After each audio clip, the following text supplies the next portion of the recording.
And now, here's your host of Shaping Success, Wes Tankersley. What is up, everyone? Welcome to Shaping Success. I'm your host, Wes Tankersley.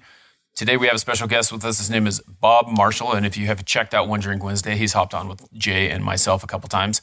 Today we're going to chat with Bob about his BobChat podcast and what success looks like for him. What's up, Bob? What's happening, man? What's going on, Mr. West? How are you? Good. So I'm excited to be here. Yeah, it's awesome to get to chat with you a little bit more.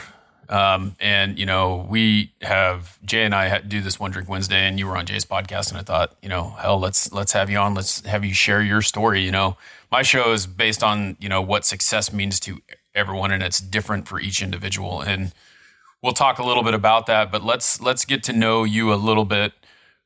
Can you tell us a little bit about kind of where you grew up, where you are, and those types of things? I live in Canada, the Great White North for a lot of listeners. I'm sure they know where that is, hopefully anyways. So I grew up in London, Ontario. We're about 2 hours north of Detroit. So a quick little tour over the border there. Pretty much lived here my entire life, gone a lot of places, but never really strayed too far from home. But I'm a father of two. I got twin boys. I got a beautiful wife. Don't unfortunately own a house. We were talking about that before the show started. The housing market's a little bit crazy, but I got a dog, cats, wife, two kids. One of the hottest podcasts on the internet, obviously. So living the dream, man. Speaking of hot, it was hot this week, it sounds like, because you get a little hot sauce action going on, right? Yes. Yeah, we did. We did a little hot ones BobChat take. So it was always trying to make content, always trying to, connect with people and network. And that's why I'm excited to be here. We only met briefly on the One Drink Wednesday, but obviously hit it off right away, of course. Yep. Great people. Great people who know who great people are. So exactly. I'm excited to be here, man. I'm excited to be on the show, and hopefully I get invited back after this is done. Oh yeah. Hey, so why don't you tell us a little bit kind of about like growing up and things like that? Did you play any sports? Did you have any influences? Those types of things. What was young Bob like? Oh, young Bob has ADHD and didn't want to take Ritalin. So young Bob got himself in trouble quite a lot. But as far as sports go, I played hockey like every other Canadian kid did. I mean, we basically come out of the womb holding a hockey stick. That's kind of a requirement. If not, they give you one when you leave the hospital. Hockey. I got into skateboarding for a long time. Really big skateboarder. Unfortunately, my body doesn't allow me to do that anymore. I think it's all the beer and the children. They kind of suck the life out of you. So. But growing up, I'm not gonna lie to you and tell you that I had the best childhood. But my parents got divorced when I was about 2, so I don't really remember them being together. Lived with my mom for a long time. Got to a point where I was such a bad kid, I got sent to live with my dad for a little bit. Then I got sent back to live with my mom, and then by the time I was 17, I got kicked out of the house. And I've pretty much been on my own ever since 17. So it's So you got to have to get kicked out of the house. I mean, I feel like Canada, everyone's like super nice. What, you had to do some naughty things to get kicked out? What were you? Were you like robbing stores? Were you? No. It was smoking marijuana and it sounds silly and ridiculous now because now it's legalized, right? But unfortunately, my mother wasn't too impressed and didn't want anything to do with that. So, and you know what? I'm going to open up to you, Wes, because it is what it is. I'm going to tell you my life story, but my mother, unfortunately, she has a lot of mental health issues. So we had a pretty I wouldn't say terrible childhood, but definitely not your picture storybook growing up anyways. But she basically kicked me out. My sister, she ended up kicking her out.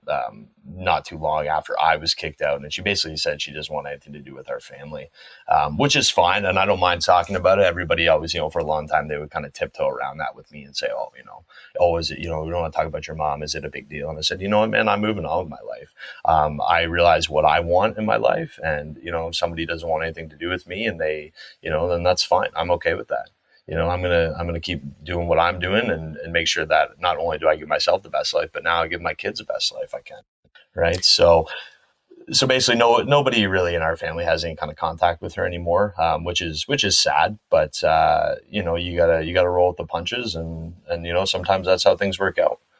How's the relationship with your father now? Is that kind of on the rocks too, or is that just No, so no, it's and I wouldn't say necessarily that me and my sister had a bad relationship with him growing up. We used to have a stepmother who wasn't necessarily the nicest person. She was pretty terrible to my sister. So it got to a point where my sister wouldn't even want to go to his house and that kind of thing. But he's now with a new lady. They've been together for about 15 years. She has kids. She has grandkids as well too. She's very family oriented. And yeah, I mean, he's definitely more caring and loving than he ever was. Like when I was growing up, I don't ever remember my dad saying to me, I love you. Right. Like that wasn't something that he would say, and not that he didn't love us, but that was kind of, his upbringing. Right. It wasn't, you don't say, I love you. That's not a thing you do. Right. But right. Now that he's been with his partner, Lynn, now for about 15 years, like he's getting to be more family oriented. Right. So now if I say I love you to him in person, he'll say, I love you back. But then, sometimes when he say it to him on the phone, he's like, oh yeah, okay. You too. It's like, it's a lot harder. It's awkward. When I'm in person, I look at him, I say, I said I love you, right? And he's like, well, I love you too. Or he goes, love, love, love. I'm like, oh my God. But the relationship with my dad I would say it's good. Me and him get along. I mean, we're pretty much like the same person. It's scary. We look identical. We have a lot of the same interests. He is a lawyer. And I told him, I was like, I'm going to join the family business. It's all about who you know. He said, he's a lawyer? Is that what you said? Yeah. He said, you can't join the family business. I'm a lawyer. Come on. But I'm your son. But yeah, no, the relationship with my dad is good. And actually my sister, so I have one sister, one older sister. She's about 4 years older than I am. And, she was kind of part of the reason why I got kicked out of my house, and I blamed her for a long time. I held a lot of resentment for her. But in the years since then, me and her, we've connected. We've learned to get along with each other. I wouldn't say for too long at one time, because we have very different opinions on how the world operates and works. But no, I think as far as my relationship with her is definitely a lot better. The rest of my family is great. It's just, without my mom. But on that point, though, when I got kicked out, I ended up moving in with a friend of mine whose parents were foster parents. And I lived with them until I was done high school. Then I ended up living with my grandmother for a couple of months. And then ever since then, I've been in my own places, right, with roommates, and then on my own, and then, now, and then with girlfriends, and now with my wife. And, but yeah, it's been a crazy ride, Wes. My life has been pretty all over the place, but I'm at a point now where I'm happy and I feel good about my life and the choices that I made, and I definitely feel good about making this choice to come on Shaping Success, because this is kind of stuff that I don't really talk with anybody about. Like, I mean, obviously people that are close to me know a lot of this stuff, but yeah. So I'm out of the box, Wes. This is You kind of had like a defining moment when you were 17, right? You had the choice. You're just like, what can I do? And you continued to go to school and finish school. What kind of drove you to do that? Because I mean, I could see it being really simple just to kind of give up. I mean, you talked about the marijuana and stuff like that, but that's not, to me, it's kind of like, what is that? Like every single person that I was the exception to the rule, because I've never actually smoked it. But there are a lot of people who did. I mean, and there's a lot of people who do. I mean, that really isn't that big of a deal. I mean, maybe a few years ago it was, but it's not like I was, making meth in the bathtub or something, like, you know what I mean? It's right. But I think the biggest drive for me, though, is I've always been a very independent person. And I always, like I said, I had a pretty not ordinary childhood. It was, there wasn't necessarily a lot of wants, but there was a bit of a need, right, for, to be able to do things like the other kids. And because we didn't necessarily have a lot of money either. So it just basically, the motivation for me was that, I don't want to be that guy that just is a dropout and doesn't have anywhere to go and anywhere to live. Like, I don't want to have to rely on other people for my own success. Right. So, I mean, that was kind of the driving point for me. But yeah, 17, I ended up living with foster parents. A friend of mine, his parents were actually, my friend, he was adopted actually. So, I mean, they were loving people. His dad, unfortunately, has passed since then. But they were pretty much my family. And that's the thing. Like, I'm without my mom, but I've made my friends' moms, my mom, right? I mean, I always say family's not about blood. It's about, it's about how you feel, right? So blood doesn't make you family. It just makes you related. Exactly. Exactly. Thank you. Yeah. But yeah, I was 17. I got on welfare. So we call it, it's called Ontario Works here, YOU, Youth Opportunities Unlimited. And they were great. They set me up, they give you a bus pass. They obviously give you your money, and they give you a lot of resources to try to get you back on track and get school finished and find a job and that kind of thing. So, I mean, that was basically the driving force, was just that I want to better my life, and I don't want to have to be dependent and rely on other people for my success. I want to make that happen on my own. So yeah, basically by that time I had about 2.5 years of high school left, or maybe I guess 2 years. So I finished that out, and I'm not going to lie to you, Wes, my grades kind of gradually went down a little bit as well. It's hard when you don't have someone, I don't know. It sounds like your mom might have not pressured you to have better grades, but when you have that structured environment that you can live in, and now it's a little bit different, it's easy to let that taper down, right?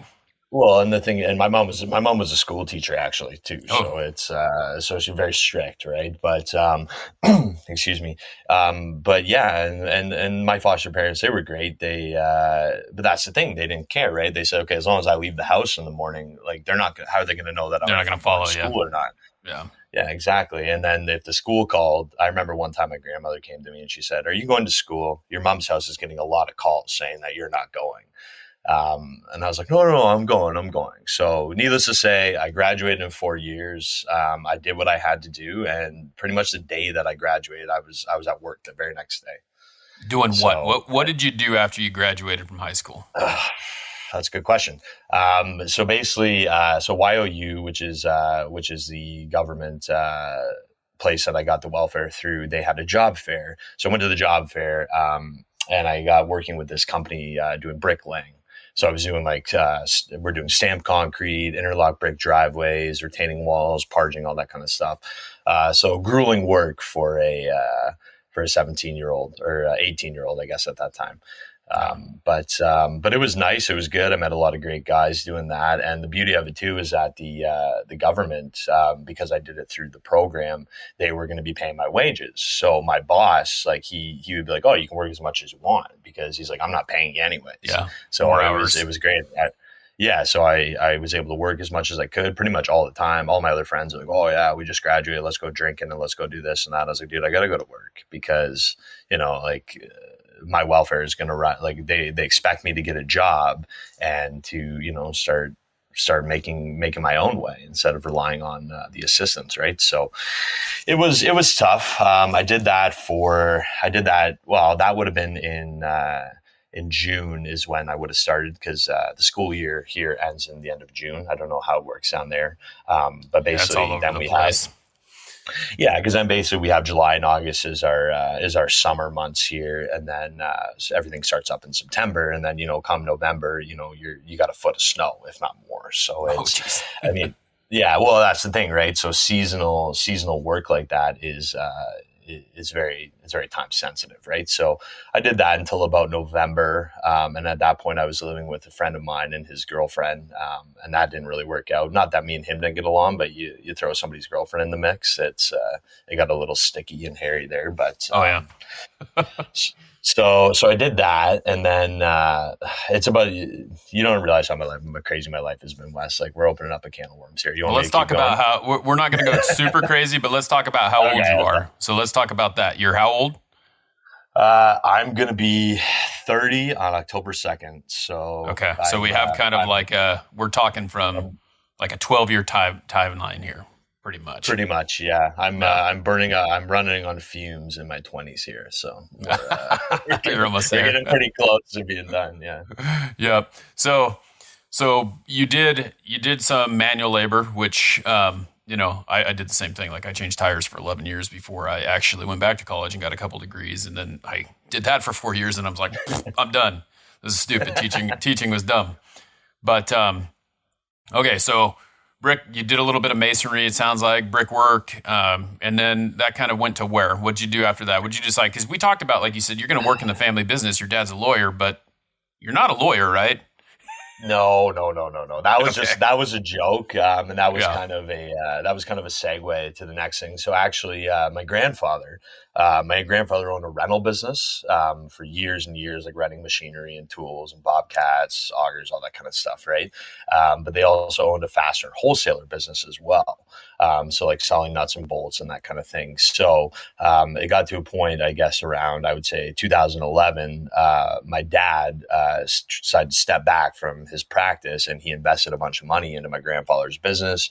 They bought up a co-op store. They ended up selling the rental business. So basically, I'm trying to think of what I don't know if you guys have like home hardware. Like what's your if you want to go down to the hardware store and get a spark plug it's like home. Well, there's a couple, like I don't know. So okay, my grandfather owned a hardware store. He owned an Ace hardware store and he had Ace hardware. Everything. Yes. Yeah. So Ace hardware. So basically we were True. TRU, and actually I believe they got bought out. A lot of those are Ace Hardwares now. So in the last 6-7 years, they were bought out by Ace Hardware.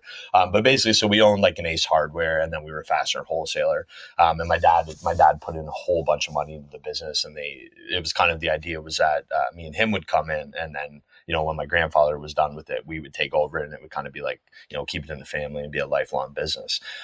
So I went and did that, and I did that for about 4 years until unfortunately it came to the time when my grandfather decided that he wanted to step back from working, and my dad wanted to buy the business from him. But probably Wes, money and blood don't really mix very well, especially when there's two businesses and a corporation involved. So basically what happened was my dad decided to leave. He went back to being a lawyer, and I don't think he's mad about that because the guy probably makes $400,000 a year now, which is far more than we would ever have made at our business. But then it got to a point where the business kind of just dissolved. I stepped back, and because once my dad left, it was all this responsibility was put onto me, and I could see that they wanted to sell anyways. So we just came to an agreement and said, okay, that's it. I'm going to go.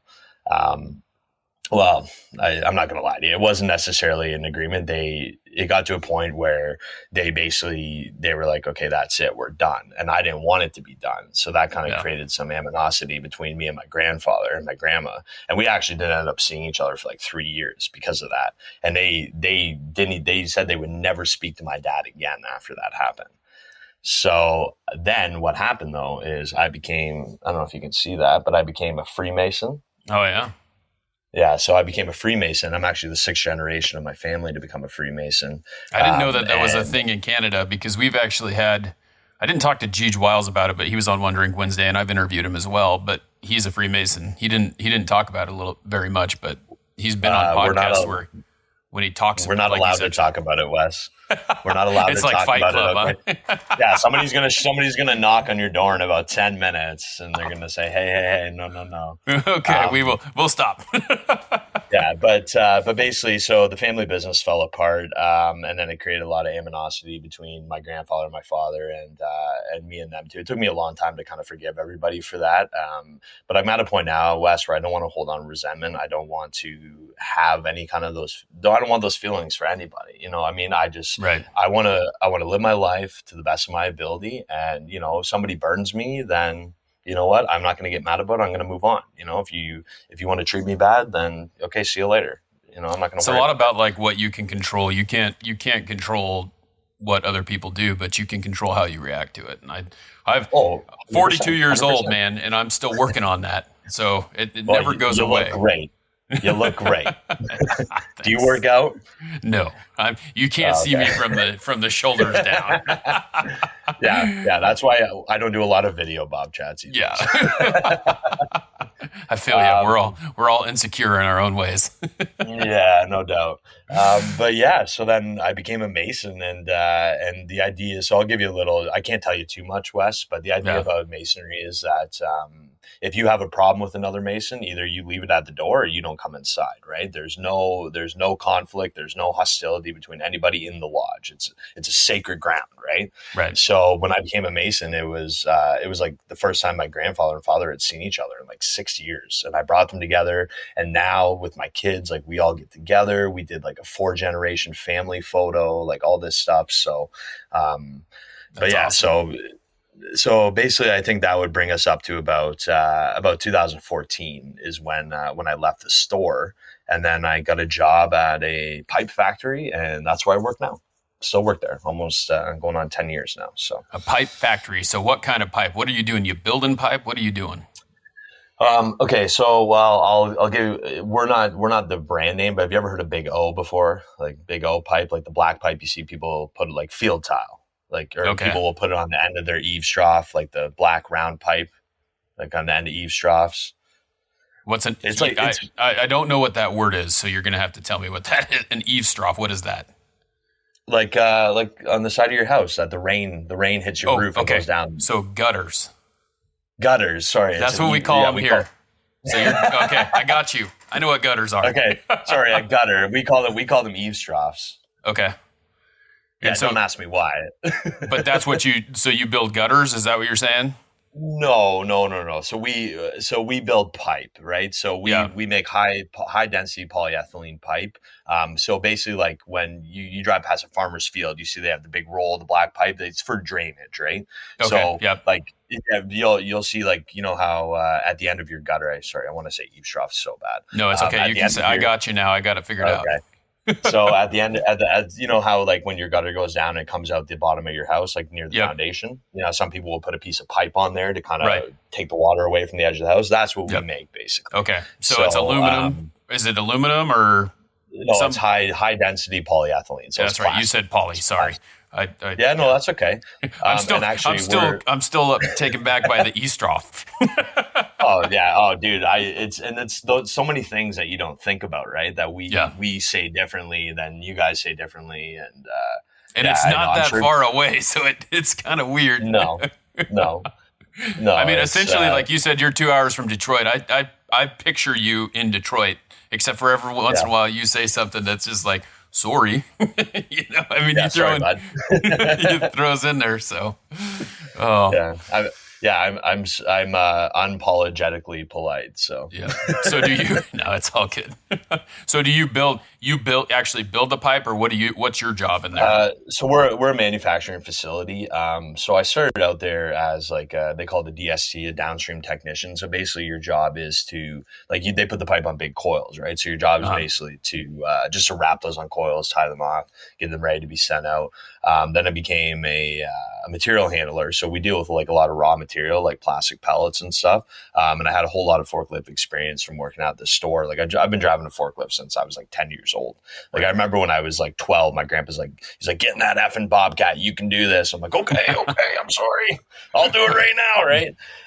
So then I did that for a while. Then I ended up working out in the yard, driving a big Celic forklift, like a big capped forklift, loading trucks, that kind of thing. And then I've recently gone back inside to become a line operator, which is something I did before. So basically my job is to make sure that the machine's running properly, making sure that the product that we're making is up to par and passes quality and that kind of thing. So a lot of work, a lot of data entry, that kind of stuff. But do you enjoy it? That's a good question. I mean, I enjoy it some days. I would say that the position I'm in now is probably the happiest that I've ever been working for my current employer. But you know what? I mean, there's very few people, Wes, I get to wake up every day and go to work and love their job. And those people are very blessed. I mean, I'm not going to sit here and tell you that I love my job, but I can stand it. How's that? I can stand it, and I understand what it gives me, what it provides me for my family, and the ability to to do my podcast and to sit here at at 10:30 in the morning and jump on a show with you. Right? It's Speaking of that, is it like a night shift job, or what's because today's Wednesday, right? We're in the middle of the week. Yes. So it's continental. So I do 12 hours. So I'll do like 2 on, 2 off. I basically work like 3 days every other weekend. So this week I worked Saturday, Sunday, Monday. I have yesterday and today off. I'll do Thursday, Friday on, and then I get weekend off. So it's not, I only really work 14 days a month. And the beauty of that is that anytime I go in extra is like pure overtime. Because we only get overtime after 44 hours, right? I don't know how 44. Things work. What do you guys try to be 4 more hours better than the US, or what? What's the deal here? We have to work 44 hours instead of 40 hours. Yeah, right. Well, and you know what though, Wes? We're actually owned by an American company now. So I worked for Ideal Pipe. And they were a family-owned business from like the 80s up until 2015. We were bought out by ADS. I don't know if you ever heard of ADS before. They're our parent company. They're based out of Ohio. But they have plants all over the States too. They're publicly traded on the stock market. Big corporation. Yeah. So basically our mom and pop pipe factory has turned into corporate America, which I'm not mad about. We definitely make more money. The benefits are better. Our pension plan is a bit better as well too, but things operate a lot differently here in Canada. Yeah. Like down in the States, their employees get like stock shares and that kind of stuff. We just have a deferred profit sharing plan. Those damn Yankees coming in and messing everything up. So, yep. So you said you're almost 30 and you have a couple of twins. So obviously you got married and you had some kids, or you don't have to get married to have kids, but tell us a little bit about that. Yeah. This is a legally binding agreement. You know that, right? It's like I got one too. Yes. This reverse stuff is crazy. Yeah. Oh my God. She can't take half my stuff, right? That's crazy. I owned this before we got together. Come on. Oh, shit. So my wife's name is Delissa. So we met. We met probably about 4 years ago now. So we were together for about 3 years. And then it was, I'm not going to say like, it wasn't an accident, it wasn't a mistake, but it was definitely an unplanned pregnancy.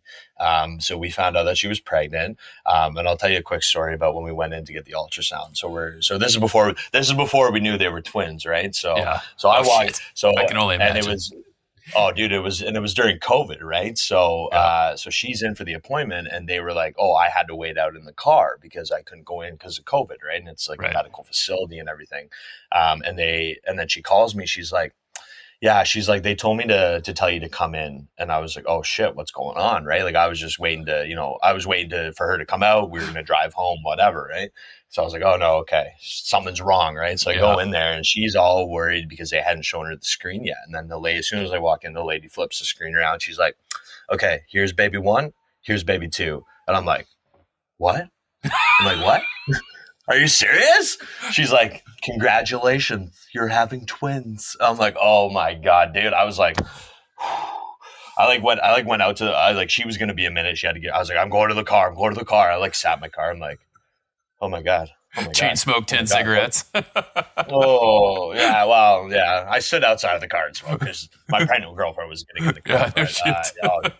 Dude, it was like hitting a brick wall. I was like, oh my God. I was like, you find out you're going to have a kid. You're like, okay. And then you're like, oh, now you're psyched. You're having 2 kids. Yeah. So, it was crazy, man. It was. I can only imagine because I think that, how old are they? 7 months? Is that what they are right now? They're going to be a year old in 1 week. Oh, okay. So my son is 5 months old a couple days ago, and when I found out, it was just kind of like a different reaction than the first one because we have an 8-year-old too. The first one I was like, there, right? Yeah, I was all wrecked for the first one. Second one comes around, my wife was wrecked, and then she's like, I'm pregnant, and I'm like, okay, what do we do? What are we gonna do? We're gonna. 9 months from now, we're gonna have a kid. Oh my God! Different reaction the second time around, and But it's like if you're be lucky. There's two things I could say. One, twins probably suck because doing double the trouble is we've thought about that the whole time. We're like, this is what's going to happen to us. We thought he would be a twin, but luckily it wasn't, because I'll tell you what, 8 years later, like if you have another one like later, if you're going to have more, do it now. If you're not, go get fixed. Because yeah, I know, when you're 41 years old and you're having a baby that's 8 years later, it's an awakening. Or really you're awake. I mean, I'm sure you're awake a lot with twins, but man, I'm exhausted. Can you not see the bags under my eyes? One for each kid. Yeah, it was a lot. It was a lot. And then so we weren't married at that point. And then we didn't get married until after the boys were born. And it wasn't because of the kids. It was because we loved each other and we knew that we loved each other. And now that we had these two beautiful sons, we're like, you know what, we all want to be a family. We want to be a real family. And that was kind of the reasoning for us to get married, because we loved each other. It wasn't because of the kids. Yeah. People were like, oh, why'd you get married? Because you have kids now? I'm like, no. I was like, I know lots of people that have kids and aren't married. It's because we want to be together. And we got married at the courthouse. We didn't do a big fancy wedding. We got one of my best friends, Jacob, and his girlfriend Ash, and they're the godparents of our kids. They came down as our witnesses. We weren't allowed more than them because of COVID. We had grandma watch the boy. My wife's mother and sister watched the kids. We went out for lunch, got some champagne, ate crab cakes. Just had a nice wedding day. I was pretty drunk on my wedding day, so that doesn't surprise me. but there was no happy ending, because we were still getting over the fact that we had two kids. So yeah, for sure. I'm trying to keep it as PG as possible. You're good. If anyone listens to BobChat, we really we don't care. We say whatever. Yeah. So it's I got a little foul mouth too, and if you got to use it, it's fine. It's all right. We'll just put it on the explicit lyrics in the update. Well, when you come on BobChat, I want guns blazing, whatever you got. Right. No, you got it. No hold. No holds bar. Yep. So can you we're getting close to running out of time here, but real quick, I just want to ask you, like, what do you do differently with your kids than what your parents did? I'm assuming that you learned a lot of great lessons with mom and dad having such a rough childhood and raising you. Do you do anything a little bit differently? Do you think about some of those things when you're having those moments with your kids? And you know what? I think I do. I learned, and my grandmother, she raised us quite a bit when we were growing up. I learned a lot from her, sweet lady. But I think, and actually this reminds me of a conversation I had with my sister, actually right before the boys were born. We were talking about our mom and how, like, the lack of a relationship and that kind of thing, and how we both kind of moved on from that. Like, she's gone to a lot of therapy and that kind of stuff for it. I've kind of just self-medicated and moved on in my own way. But yeah, we were talking about that, and I think that I'm definitely going to draw on a lot of my experiences. And at the end of the day, I just want to give these kids the best life that I possibly can. There's a lot of things that I don't like. I saw my parents argue a lot with each other, even though they weren't together. I never want to argue in front of my kids. I don't want them to ever feel that, they're not safe anywhere or loved or anything like that. I'm going to take my entire childhood. I'm going to just out the window, and I just want to establish a new way of doing things. I feel like, not to say that my parents weren't the kindest and loving people, but I think that they were very detached. And I don't want to call it, like I said, my dad is better now, but I think growing up, my parents were very selfish, and they always put themselves ahead of us. And unfortunately that made for a lot of terrible relationships down the line. But I think that I want to put my kids first, and I want them to know that, they're the most important things to me. And, I'm willing to do whatever I can to give them the best life and give their mom the best life and have, the most healthy relationship I can with them possible. I mean, that's really what I want, and that, I want them to know that it's okay to talk about stuff, and it's okay to feel sad. It's okay to be mad. It's okay to express your emotions. Like, especially nowadays, You know, Right. I mean, there's a lot of things going on and a lot of woke stuff. But I think what I take from all that is that we're finally have the ability to express how we feel. And, you know, you can talk about your feelings and not be marginalized or discriminated because, be a man, you know, why are you Right. upset? It's like, I'm allowed to be upset. I'm allowed to express emotion, right? So I think really, I don't know. I'm sorry. I'm kind of getting convoluted here. No, you're good. It's a lot. You're making me think about so many things, Wes. You're going to Okay, be they're thinking only all day your own. now. You're in trouble. There's so much pressure on me, right? But I think at the end of the day, I want to be able to provide my children, the best, healthy, safe life that I can give them, and know that, Dad's always here if you need to talk, and if there's no wrong questions with me. You got a question, shoot, that's basically what it is. I mean, it's not easy. You got an 8-year-old now. You got a new baby. Like, it's tough, man. Being a dad is not easy task. Plus, running, crazy successful podcasts is tough, man. Like, you're international now, Wes. Yeah, I'm in Canada. Oh, so I know you have your podcast. I kind of want to touch on before we get to that, or maybe they go hand in hand. I don't know. But what are your plans for the future? I mean, is the podcast something you want to do full time? Do you have any like goals for? I mean, shoot, you're only 30. I mean, you got a lot of life ahead of you, man. I'm a young man, I know, and that's what everybody tells me. I actually recently just applied for a manager position at my work. So I'm really looking forward to that. I had a 45-minute interview the other day.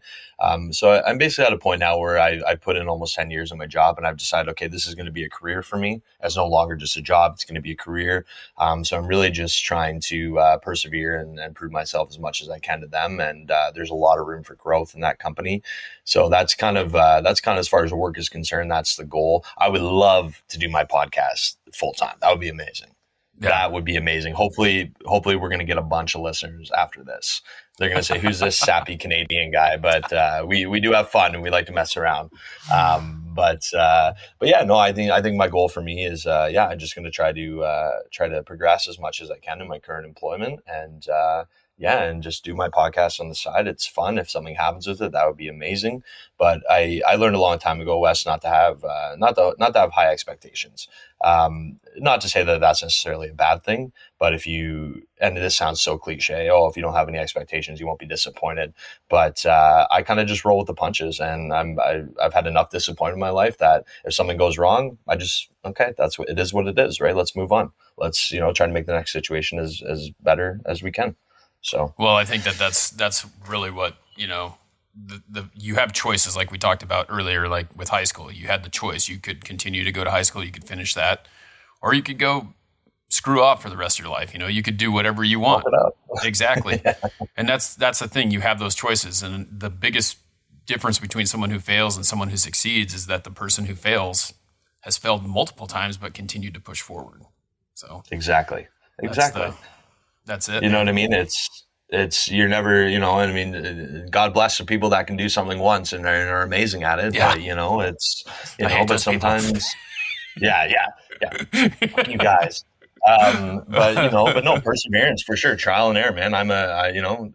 Measured twice, cut once, buddy. That's, I live my life by that. So, that's how you got to do things.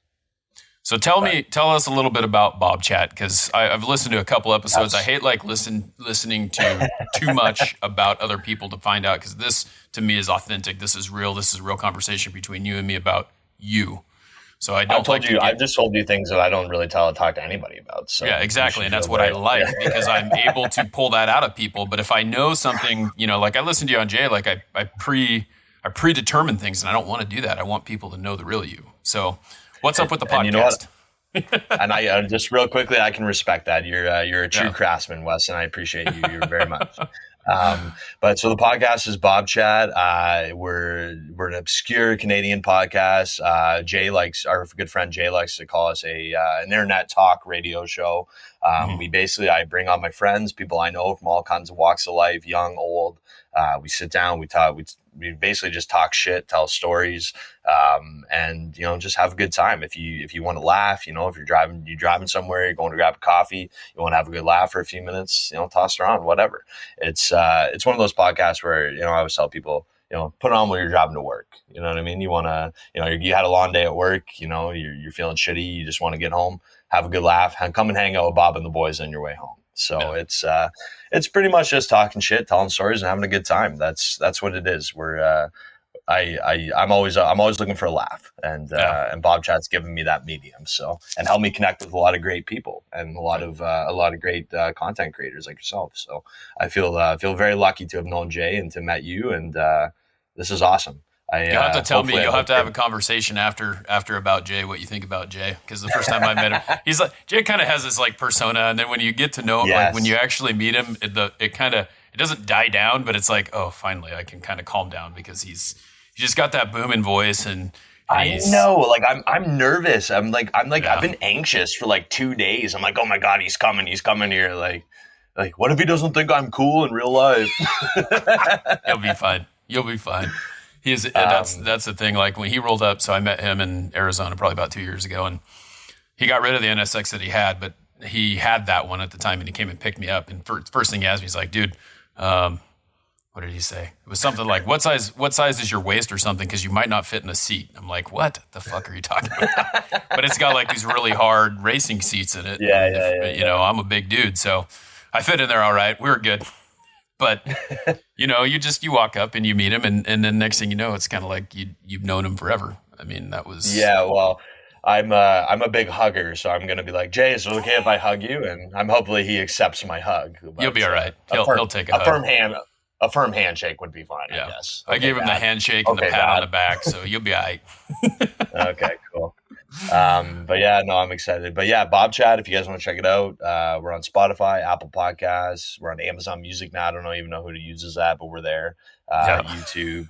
If you guys want to check it out, please do. It's a good time, and it's it's not everybody's cup of tea, but if you like having a laugh, then check her out. Yep. And we'll make sure that we put those in the show notes so that everyone can find that. So, and remember, Wes is number one, guys. Shaping Success podcast right down there. Get it. Yeah. This guy's all right. So we've come to where the rubber hits the road, Bob. Okay. We talked a little bit about this in the first attempt, and you're like, success has meant something different to you throughout. So let's kind of get what you mean by that. Tell us. I know it evolves over time, right? And that's kind of the thing I think is what you were alluding to. So how has it evolved for you, and what do you look at it as now? So I think moving, like, obviously up until 17, I don't think I really had a sense of what success was. You're a kid, you're kind of just going through the motions, you're hanging with your buddies, going to school, that kind of thing. And then obviously at 17, my life got totally flipped upside down pretty fast. And I think at that point, my sense of success was to be able to provide for myself and to be independent. And that's how it was for a very long time. And, maybe, and unfortunately, maybe in some situations selfish. But I think I've grown and moved on from that. And now that I have my wife and my kids, success for me, really, I put myself secondary. Obviously I still do things for myself, but success for me is providing for my family, but not just that, but making sure that they're happy. If I come home and my wife's in a good mood and my kids are in a good mood and we have everything that we need, that's what it is for me. That's as long as I can provide for my family and give and make sure that they're happy, safe, and comfortable. That's success for me. I mean, it's, I could be digging ditches and shoveling shit. I don't care. As long as my family's taken care of, that's all that matters to me. That's really my success now. And just trying to build my life and make it as good as possible. I'd love to buy a house, but that's totally unrealistic in this Canadian housing market. If no one knows about that, it's unreal. Yeah. Well, we're kind of in the same boat, so I can understand that completely.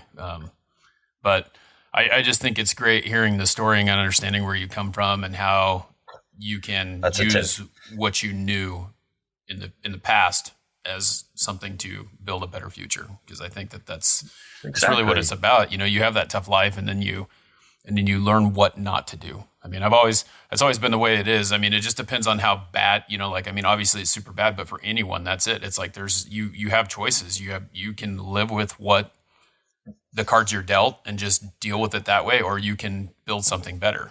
And I see that's what you're doing. Unfortunately, a lot of people give up too, right? That's the problem. Yeah. A lot of people just say, you know what, fuck it, whatever. Okay, I'm just gonna have a shit life, and I never wanted that. I want to have, like, now, Wes. Now I rent a 3-bedroom townhouse. Everything in this house is paid for. I got my own vehicle paid for. We have a minivan now, obviously, because of the kids. I'm paying that off.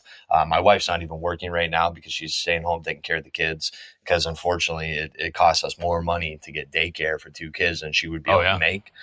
So I mean, we've had to make a lot of sacrifices, but there's really nothing that we want for, and that's success for me. If my family doesn't want for anything, like, sure, okay, I got to run out to Shoppers Drug Mart, which is like our Rexall, I guess, or I'm trying to think of what kind of drug marts you guys have there. Yeah. Like a pharmacy, right? Yeah. So, like, okay, I got to run out to the pharmacy and I gotta buy formula diapers and throw it on the credit card. Okay, I'll worry about that later. As long as my family has what they need, then I'm good. That's all I need. Yeah. Well, and it's super simple. I saw something the other day that just really made me think, and I posted about this on TikTok too. It's like, it's really easy to point the finger. It's really easy to point the finger, but it's harder to look in the mirror. Yeah, totally. I could blame my mom. I could say, oh, she kicked me out when I was 17. She gave me a shitty childhood. Everything that's gone wrong in my life is because of her. Right. But I had that kind of resentment for a long time, but I moved on from that. And I realized that, you're the master of your own destiny, dude. And, you're going to play, and where do you place your faith? I place it in myself. If I don't believe in myself, how the heck am I going to believe in anybody else or anything at that? Right. So, I mean, it's tough. Yeah, you're really cutting me deep. You're going to be thinking all day, man. You're going to be thinking all day. I like it. That's how I am, man. I like to think about it. I like to, dissect things. So, yeah. Yeah. I know Jay's going to get here and I'm going to be like, hi. It's going to be a hug and a cry on the shoulder. He's going to be like, what the hell? What the hell's happening? I'm out of here. Well, man, I appreciate you taking the time. It's a really awesome conversation, and I'm excited for everyone to hear this. I hope so. I know sometimes I ramble and rant, but thank you for allowing me to indulge in sharing my crazy life. So. Yeah, and if there's is there anywhere people can find you? Where you want them to follow you? I know you want them to listen to podcasts, and we talked about that, but social media, anything like that? Yeah, we're on TikTok, BobChat Podcast. We're on Instagram, BobChat Podcast, Facebook, pretty much anywhere, guys. Any kind of social media, check it out. We don't do Twitter. Jade told me not to do Twitter. I don't need to do Twitter anyway. So, but just one more thing to throw on the. I know. But yeah, you guys, TikTok, BobChat Podcast, Instagram, Facebook, again, Spotify, Apple Podcasts. Check us out. Awesome. We'd appreciate it. Well, hopefully we'll see you on One Drink Wednesday again. And I know that this isn't the last time we talk, but thanks again. Yeah, no, thank you so much. And if I do see you tonight, I'll probably have had more than one drink by the time that happens. So I'm sure Jay says he's going to have to pull off the side of the road. Awesome. Thanks, Wes. I appreciate it, buddy. You're the best, man. All right. All right, everyone. Well, that is the end of the show. Thank you very much for tuning in to another episode of Shaping Success. Until next time, I challenge you to find the shape of your success.